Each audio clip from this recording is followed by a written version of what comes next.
शिव जी की मूर्ति है और यहाँ पे जब हमने महंत जी से अभी हम बात करेंगे, आप देखेंगे वो बताएंगे कि यहाँ पे रावण का वध क्यों नहीं होता। यहाँ पे रावण को महान माना जाता है, लेकिन क्यों माना जाता है पता नहीं। रावण की जो नेगेटिविटी है यहाँ से बहुत दूर दूर तक जाती है। यहाँ पे सिर्फ और सिर्फ रावण की पॉजिटिविटी दिखाई गई है। और अगर आप यहाँ पर आना चाहते हैं, आप अगर पास में रहते हैं, तो कल सिर्फ 10 से 12 बजे तक रावण की प्रतिमा निकाली जाएगी। आए और उस प्रतिमा को भी देखें।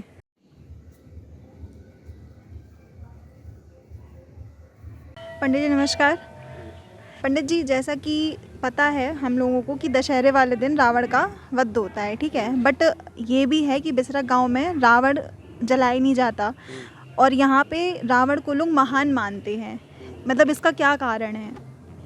ये रावण की जन्मभूमि है, तो जन्मभूमि होने की वजह से यहाँ के लोग उसको अपना पूर्वज या आदर्श मानते हैं, इसलिए यहाँ पर कभी पुतला नहीं जलाया जाता, ना ही कभी रामलीला का मंचन होता है। तो सिर्फ जन्मभूमि होने की वजह से यहाँ पे रावण का पुतला नहीं जलाया जाता कि कोई और भी कारण है? नहीं, ऐसा कुछ नहीं है, यही कारण है कि जन्मभूमि है तो हर आदमी को एहसास होता है कि हमारे पूर्वज हैं ये, और वो अपना आदर्श भी मानते हैं। यहाँ तो काफ़ी दुकानें ऐसी हैं जिस पर रावण के नाम कोई विभीषण के नाम पर रखा है, कोई रावण के नाम पर रखा है, कोई कुंभकर्ण के नाम से रखा है। तो यानी वो लोग उनको सम्मान देते हैं, रावण परिवार को जन्मभूमि होने के कारण उसको सम्मान करते हैं। और जहाँ पर जिसका सम्मान हो वहाँ उसका पुतला नहीं जला सकता कोई भी, तो इसलिए यहाँ पुतला नहीं जलाया जाता, ना ही कभी रामलीला का मंचन होता है। तो ये स्टार्टिंग से ही यहाँ पे पुतला नहीं जलाया जाता कि ये अभी बीच में ही शुरू हुआ है, ऐसा कुछ? देखो, करीब करीब 35-40 वर्ष से तो यहाँ ऐसा हुआ नहीं है। इससे पहले ही कुछ नियम बनाए गए, गांव वालों ने बनाए, उसके अनुसार यहाँ पुतला नहीं जलाया जाता। अच्छा, आप हमारे व्यूअर्स को ये बताइए, जैसा कि हमें ये पता है कि रावण सोने की लंका में रहता था, आप इसे यहाँ पे जन्मभूमि कह रहे हैं, तो जो रावण है यहाँ से लंका तक कैसे पहुँचा? ये ऐसा है कि लंका में रावण का जो बड़ा भाई था, इसका नाम था कुबेर, वो वहाँ का राजा था। और लक्ष्मी जी उसको जब स्वर्ग लेके जा रही थी, क्योंकि उसका स्थान स्वर्ग में था, वो देवगण था, तो उसको स्वर्ग में लेके जा रही थी। जब स्वर्ग लेके गई तो लंका का राज खाली हो रहा था, तो उसने अपने छोटे भाई को लंका का राज और पुष्पक विमान दोनों दे दिए थे। इस तरह से रावण लंका का राजा बना। और जब वो लंका का राजा हो गया तो पूरा परिवार यहाँ से फिर लंका में शिफ्ट हो गया। मैंने ये सुना है जो रावण के पिताजी थे, तो रावण के जो पिताजी थे वो कुबेर के संग में महल में ही रहते थे, तो इसीलिए रावण के अंदर ऐसी मतभेद की भावना आ गई। तो ये यहाँ कहाँ तक सत्य है? नहीं, ये बिल्कुल असत्य है। जो विश्वेश्वरवा ऋषि थे ना, वो कभी महल में गए ही नहीं, वो यहीं पर रहे, इसी जगह पर। उनकी तपोभूमि थी ये, वो एक ऋषि थे, राजभोग उन्हें पसंद नहीं था। और जो रावण का है, तो रावण तो यहाँ पर उसने तपस्या की, बल प्राप्त किया, वरदान प्राप्त किए इसी शिवलिंग पर, तो उसमें शक्ति आ गई। अगर कुबेर उस लंका को खाली भी करते तो भी ये कब्जा कर सकता था, तो इसलिए उसने स्वयं दे दी इसको और वो स्वर्ग को चले गए। मगर जो महर्षि विश्वेश्वरवा हैं वो यहाँ से नहीं गए, ये कभी लंका में नहीं रहे। लेकिन आगे का जो महर्षि विश्वेश्वरवा का इतिहास हमें किसी पुस्तक में मिला नहीं है, जो हम आपको पूरी जानकारी दें कि उन्होंने कहाँ से शरीर त्यागा है, फिर वो कहाँ गए, ऐसा कोई इतिहास मिल नहीं रहा है। अगर मिलेगा तो हम जरूर प्रकाशित करेंगे। अच्छा, ये जो रावण है और कुबेर, ये दोनों सगे भाई हैं? सौतेले भाई हैं। अच्छा। महर्षि विश्वेश्वरवा की 2 पत्नियां थीं। एक भरद्वाज मुनि की बेटी इडबिला थी, जो महर्षि विश्वेश्वरवा को ब्याही थी, उससे कुबेर का जन्म हुआ। और दूसरी माल्यावन की बेटी केतकी, कुछ लोग उसको केकसी भी बोलते हैं, वो जब महर्षि विश्वेश्वरवा को विवाह हो गया तो उसके पश्चात फिर इससे रावण का वंश पैदा हुआ। इसमें रावण, कुंभकर्ण, विभीषण और शूर्पणखा, ये 4 बच्चे पैदा हुए। तो ये जो उनकी सारी फैमिली थी वो यहीं पे रहती थी, बाद में ये लोग लंका शिफ्ट हुए हैं? जी हाँ, यहाँ रावण का विवाह भी यहीं पर हुआ है।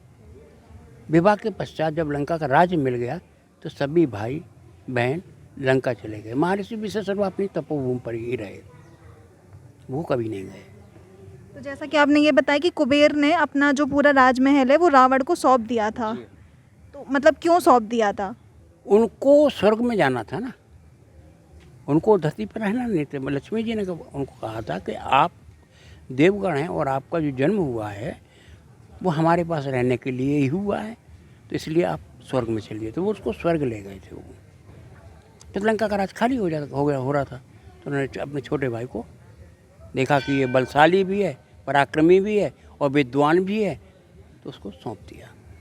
तो मतलब ये पूरा असत्य है कि दोनों के बीच मतभेद था, कुबेर और रावण के बीच में मतभेद था, इस वजह से उन्होंने कुबेर से लड़ाई की तब खाली किया, तो ये बात पूरी असत्य ही है? ऐसा वर्णन हमें किसी पुस्तक में नहीं मिला अभी तक कि जिसमें कुबेर का या रावण का युद्ध हुआ है। जो हमें एक पुस्तक मिली थी जिसका नाम है गर्ग संहिता, उसमें वर्णन दिया कि कुबेर ने अपना जो स्वर्ग को जा रहे थे तो उन्होंने राजपाट रावण को सौंपा था। कोई युद्ध नहीं हुआ है, उसमें युद्ध का वर्णन नहीं है, एक पुस्तक में हमको मात्र मिला। हालांकि कुबेर का रावण का कहीं युद्ध हुआ है ऐसा तो हमको कहीं आज तक मिला नहीं है। अगर मिलेगा तो फिर हम उसको अध्ययन करेंगे। तो आप यहाँ आप स्टार्टिंग से यहीं पे रहते हैं कि आप कहीं और के हैं? हम रहने वाले तो डिस्ट्रिक्ट इटावा के हैं, फिर भी हमको यहाँ करीब 20 वर्ष हो चुके हैं। तो जैसा कि आपने ये बताया कि ये जो प्रथा है यहाँ पे स्टार्टिंग से नहीं है, अभी बीच में ही शुरू हुई है, तो ऐसा क्या हुआ था कि उन्होंने ये बोला कि नहीं ये रावण की जन्मभूमि है इसीलिए हम रावण को नहीं जलाएंगे? तो कोई कारण था इसका? हाँ, जैसे आपको हम बता रहे हैं ना, इसी तरह से हमको भी मालूम पड़ा। हमारे पास कोई इस बात का प्रमाण नहीं है। कहते हैं कि कभी इन्होंने मंचन अंचन किया होगा, पुतला जलाया, तो वो पूरा परिवार नष्ट हो गया। तो जब से फिर गांव वाले डर गए और उन्होंने न तो मंचन की परमिशन देते हैं और न ही पुतला जलाने की परमिशन देते हैं। जब से उनको भय पर समा गया। अब ये कितना सत्य है हमारे पास इसका कोई प्रमाण नहीं। जैसे हम आपको बता रहे वैसे हमको सुनने को मात्र मिला। अच्छा, तो ये जो दशहरा के दिन यहाँ पे फिर कुछ भी नहीं होता, मतलब जैसा अभी है वैसे ही कल रहेगा, कुछ अलग से नहीं होता? हाँ, सुबह होगा 10 बजे भगवान शिव का हवन होगा, उसमें रावण को बैठाला जाएगा। रावण की प्रतिमा है हमारे पास, जो साल में मात्र एक दिन निकलती है, वो भी 2 घंटे के लिए। तो बस उसको बैठाल करके भगवान शिव का हवन करेंगे। हवन करने के बाद उसको फिर अपनी जगह पहुंचा देंगे। तो आपने ये बताया रावण की जो प्रतिमा है सिर्फ 2 घंटे की नहीं निकलती है, तो ये कब निकलती है? कल सुबह? कल 10 बजे निकलेगी ना। तो 10 बजे से वही 1 बजे तक? ना, 12 बजे 12 बजे तक। तक। हाँ। अच्छा, तो ये यहाँ पर कोई क्या गर्भगृह बना है रावण के लिए?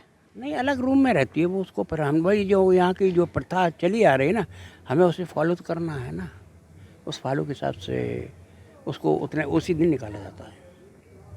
चलिए, बहुत बहुत धन्यवाद आपका।